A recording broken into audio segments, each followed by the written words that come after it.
Guyonan. Wah.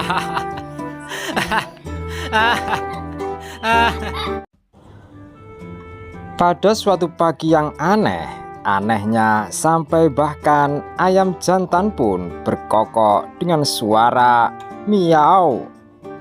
Abu Nawas bangun dengan semangat yang luar biasa.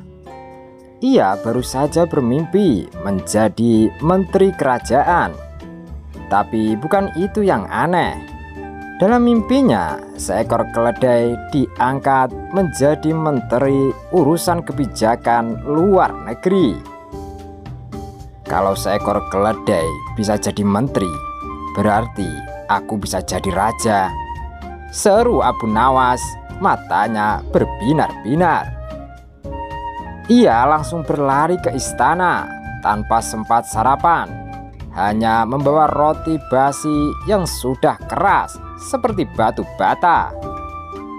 Di gerbang istana, para penjaga bingung melihat Abu Nawas datang dengan langkah penuh keyakinan sambil menggiring seekor keledai kurus.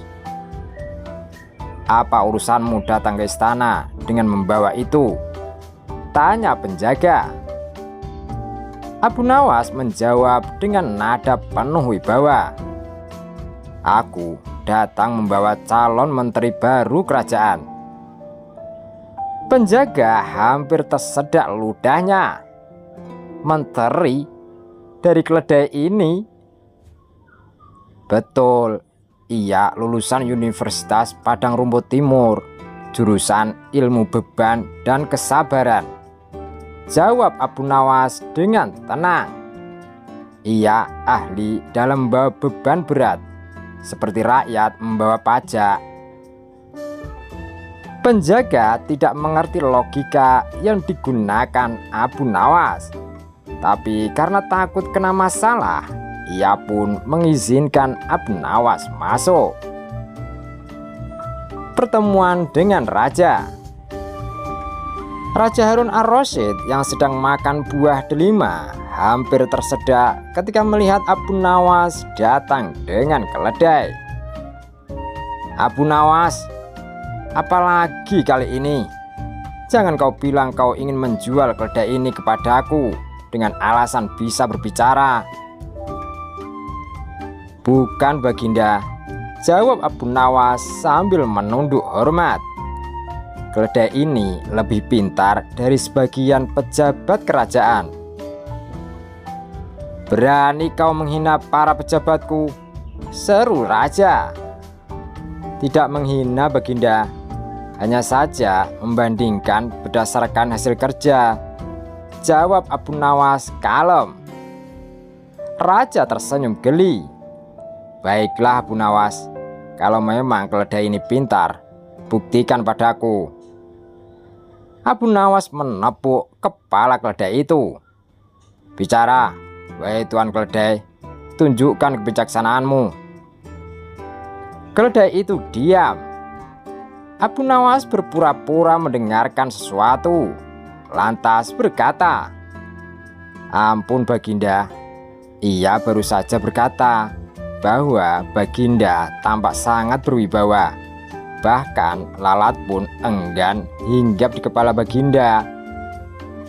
Raja mengelus janggutnya, merasa tersanjung. Benar juga, keledai ini punya pandangan tajam." Abu Nawas menambahkan cepat, "Dan katanya hanya raja yang arif yang mau mendengarkan suara rakyat, bahkan suara seekor keledai." Raja tertawa terbahak-bahak. "Baiklah, mulai hari ini keledaimu kuangkat menjadi menteri keheningan dan kesabaran." Seluruh istana terdiam. Abu Nawas pura-pura kaget, tapi dalam hati ia bersorak, "Berhasil lagi."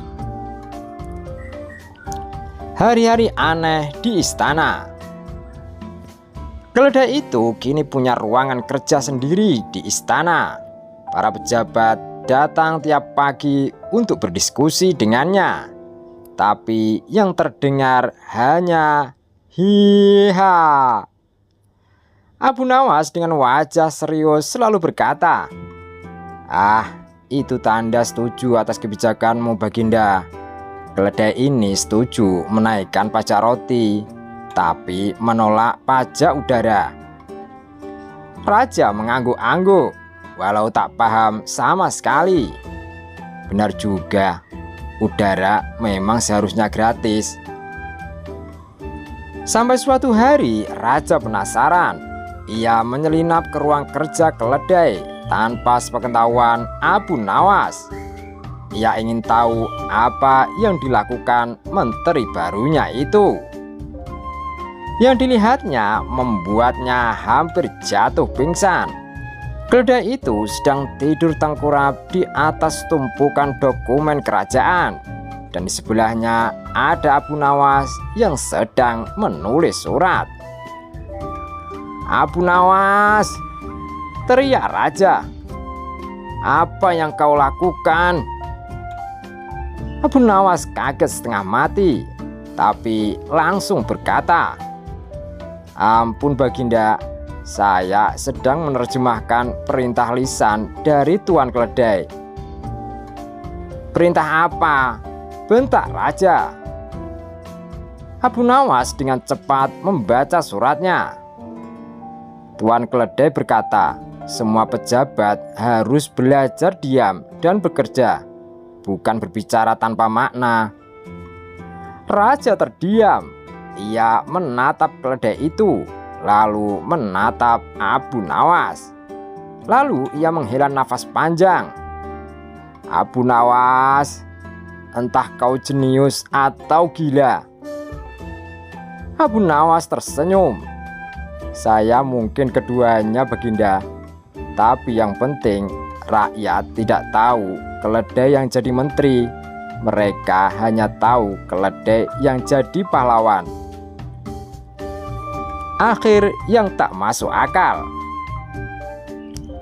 Seminggu kemudian, Raja benar-benar mengadakan upacara besar dan memberi gelar kepada keledai itu. "Yang mulia Tuan Abu Hima bin Keledai, Menteri Keheningan." Abu Nawas menjadi penasihat pribadinya, dan setiap keputusan kerajaan kini harus melewati suara hihau keledai itu dulu.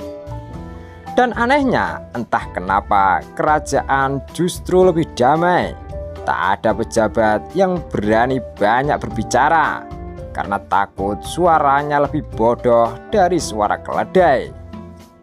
Sementara Abu Nawas duduk santai di taman istana, menatap langit sambil berkata pelan, "Kadang dunia baru jadi tenang kalau yang bicara cuma seekor keledai." Tamat. Jangan lupa ya guys untuk like, share, dan subscribe. Terima kasih.